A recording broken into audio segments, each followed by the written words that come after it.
Yes, you are welcome back. We are still discussing the determinant of standard in a school, and we are looking at standardized questions. Very, very important. In the previous video, I've told us what to do, the need for you to set up a committee, the need for you to uh, get the HODs into the committee and then break into department and then go for a workshop that could take up to a week. We have discussed all of that. Now, having got the standardized questions in a pool that we call standardized question bank, what are we going to do with that bank? That's what we want to discuss in this video.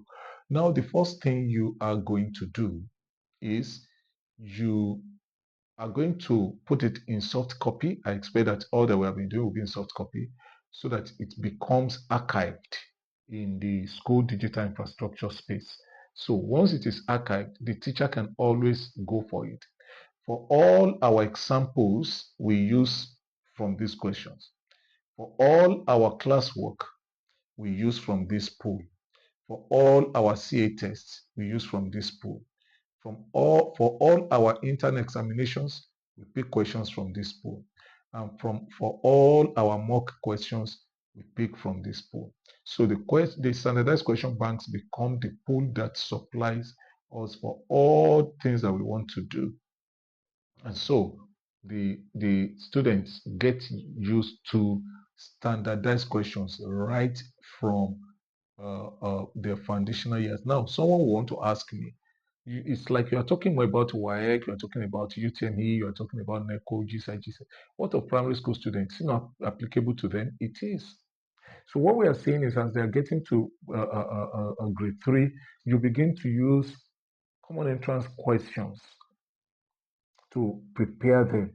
So by the time you are doing fractions, by the time you are doing decimals, you are using the questions in the common entrance examinations to test them. So they are primary 3, primary 4, they're already used to all these questions before they get to primary 5 or primary 6. That is the same process. Now, why would you want to say that this is about the most important determinant of standard? You must have heard of Chief Afe Babalola before. He did not attend a formal secondary school.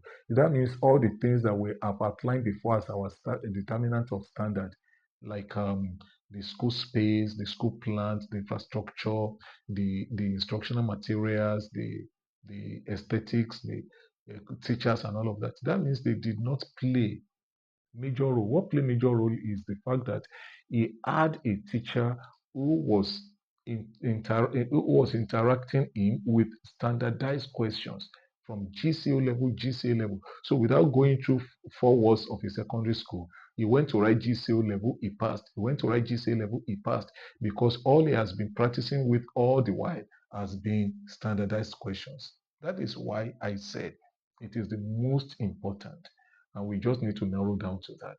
Now we have seen what to do with it. If after you have used all these questions for examples, classwork, assignment, CA, examination, you will still have many of them left. So what are we going to do with those that are left? For instance, in indices, you have about 56 questions. And all these processes that you have done in the school, you have used about 30. So what do you do with the remaining 26 questions? This is what I'm going to be sharing in the next video. Don't go away.